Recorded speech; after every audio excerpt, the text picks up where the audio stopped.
Hello everyone, good morning. কেমন আছো তোমরা সবাই? আশা করি সবাই ভালো আছো। শিউলি লাইফস্টাইল ব্লগে আর একটা নতুন ভিডিওতে তোমাদের সবাইকে জানাই অনেক স্বাগত। তো এখন সকাল বেজে গেছে 6:30, আর এখন তোমাদের সাথে নিয়ে ভিডিওটা শুরু করছি। আশা করি তোমাদের আজকের ভিডিওটা অনেক ভালো লাগবে। তো ঘুম থেকে উঠেছি ওই 5:30টায়, উঠে সমস্ত বাসি কাজ কমপ্লিট করে একদম দেখো রান্নাঘরে মাম্মামের ব্রেকফাস্ট করতে এসে গেছি। মানে সকালবেলা একদম এই গরমের জন্য ছাতু আর তার সঙ্গে লেবু দিয়ে, তো এটাই খেয়ে স্কুলে যাবে।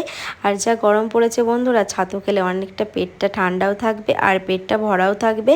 আর অন্য দিন তো দুধ কর্নফ্লেক্স বা ওটস এইগুলোই দেওয়া পড়ে। তো মাম্মামকে খেতে দিয়ে হাজব্যান্ডের জন্য বেডটি করে নিলাম, ওরা দুজনা খাচ্ছে। আর এদিকে আমি মাম্মামের ব্যাগটা গুছিয়ে দেখো সম্পূর্ণ রেডি করে দিয়ে তারপরে আবার তোমাদের সামনে আসলাম।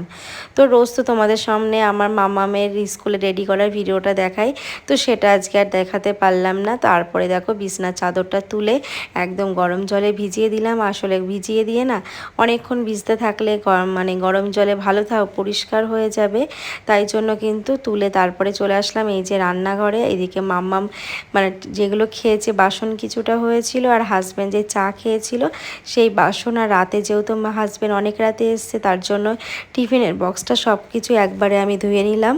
আর বন্ধুরা, আমাদের এখানে যা গরম পড়েছে, ভীষণ গরমে ভীষণ কষ্ট হচ্ছে।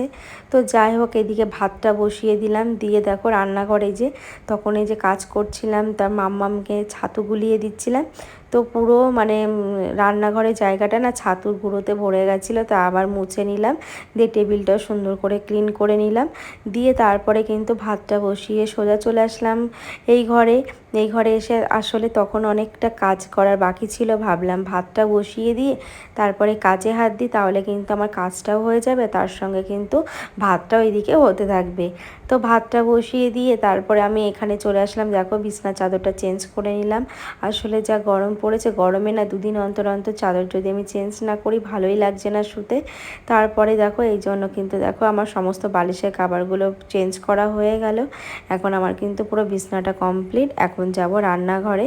চলো দেখা যায় কি রান্না করি, আর তোমাদের সামনে অবশ্যই দেখাবো। তো ভাবলাম যে আজকে একটু সয়াবিন করব, অনেকদিন সয়াবিন করি না। আসলে আমার মাম্মাম, তারপরে আমার হাজব্যান্ড, এরা সবাই সয়াবিনটা ভালোবাসে। আমার মাম্মাম ভালোবাসে বলতে সেরকম না, কিন্তু ছোট সয়াবিনটা হলে একটু খায়। তো সয়াবিনটা বসিয়ে দিয়ে দেখো এদিকে সয়াবিন সিদ্ধ হয়ে গেছে, আর সমস্ত মশলাগুলো কষিয়ে নিয়েছি। দিয়ে কিন্তু এদিকে দেখো আলুটাও ভাজতে দিয়ে দিয়েছি, পেঁয়াজ সমস্ত কিছু ফোড়ন দিয়ে এখানে কিন্তু মশলাগুলো কষিয়ে নেব। আসলে যেহেতু বন্ধুরা গরম পড়েছে, একদম অল্পের উপরেই করব। আর মাঝে মধ্যে না একটু নিরামিষ হলে দেখবে একটু স্পাইসি বা এরকম খেতে ভালো লাগে। তো আমার মাম্মাম তো নিরামিষ খেতেই চায় না, তাই জন্য কিন্তু ওর জন্য এইভাবেই করছি যাতে ও খেতে পারে।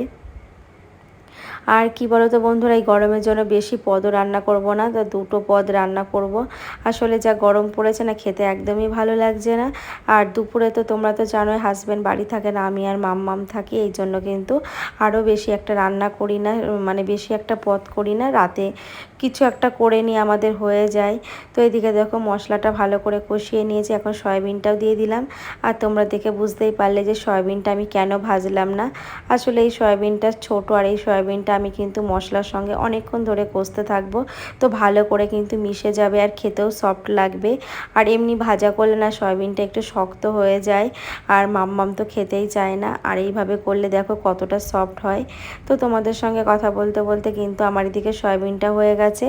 আর এদিকে চলো এবার দেখলাম ফ্রিজে কিছুটা ভেন্ডি পড়ে আছে, তাই ভাবলাম এগুলো লম্বা লম্বা করে ভাজা করি, এগুলো দেখতেও ভালো লাগবে আর মাম্মাম কিন্তু খেতেও পছন্দ করবে।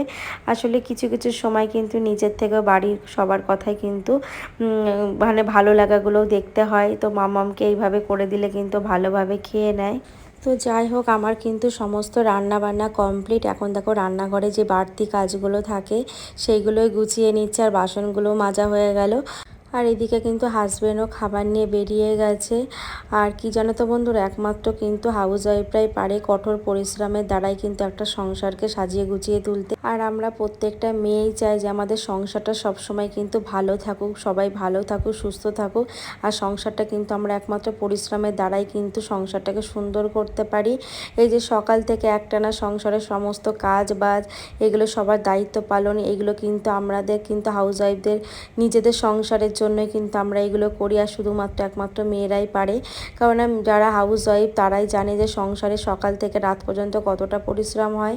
তো এইভাবেই কিন্তু আমরা সুন্দরভাবে করার চেষ্টা করি।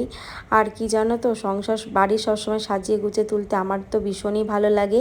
কারণ আমি যতক্ষণ না সংসারের কাজগুলো সম্পূর্ণ না করি আমার একদম ভালো লাগে না। আমি 10 মিনিটও বসতে পারি না, কারণ আমি যতক্ষণ আমার কাজটা শেষ না হয় আমার কোনো কিছুই ভালো লাগে না। আমি কিন্তু সারাদিন করলেও আমার কোনো অসুবিধা নেই, আমি কোনো পরিশ্রম করলেও আমার কিন্তু খারাপ লাগে না, যেহেতু সংসারটা আমার। তো সংসারের চারিদিকে আমি সবসময় ভাবি যে সংসারটা কীভাবে সাজানো গোছানো থাকবে। আর আমি বাড়িঘর পরিষ্কার করতে ভীষণ ভালোবাসি, যতক্ষণ না পরিষ্কার না হয় আমার কিন্তু একদমই ভালো লাগে না। আর যেহেতু এখন গরমের জন্য সবসময় সময়ের অভাবে হয়ে উঠছে না, কিন্তু তাই যখন আমি এই যে সময় পাই তখনই কিন্তু করে নেওয়ার চেষ্টা করি। আসলে এখন গরমে বেশি একটা টাইম নষ্ট করি না, এই জন্য কিন্তু যতটা পারি ততটাই কিন্তু ঘর বাড়িগুলো এইভাবে সুন্দর করে গুছিয়ে রাখি। আর আমার সাজানো গোছানো সংসার কিন্তু খুবই ভালো লাগে। আর সেই বাড়িটা যেমনই হোক না কেন, যদি একটু সাজানো গোছানো পরিপাটি থাকে না, দেখতেও ভালো লাগে আর মাইন্ডটাও ফ্রেশ লাগে। আর দেখবে নিজের মধ্যে একটা অন্যরকম ভালো লাগা তৈরি হয় যে না, আমার সংসারে আমার সব কিছু একদম পারফেক্ট সাজানো গোছানো।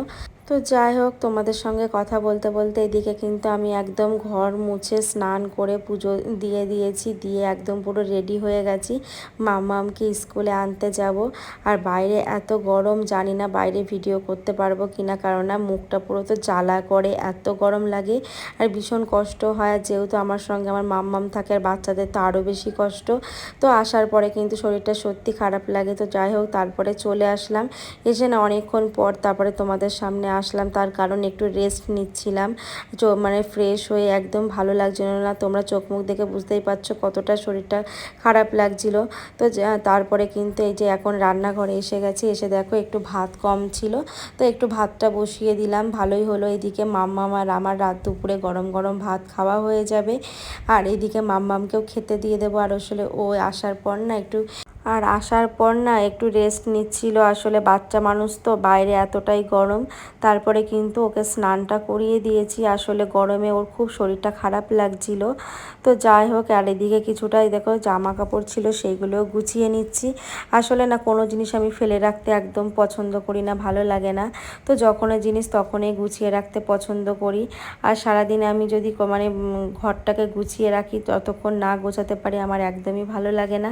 তাই জন্য সবসময় চেষ্টা করি ঘরের কাজগুলো সবসময় গুছিয়ে রেখে তারপরে কিন্তু নিজে টাইম বার করার।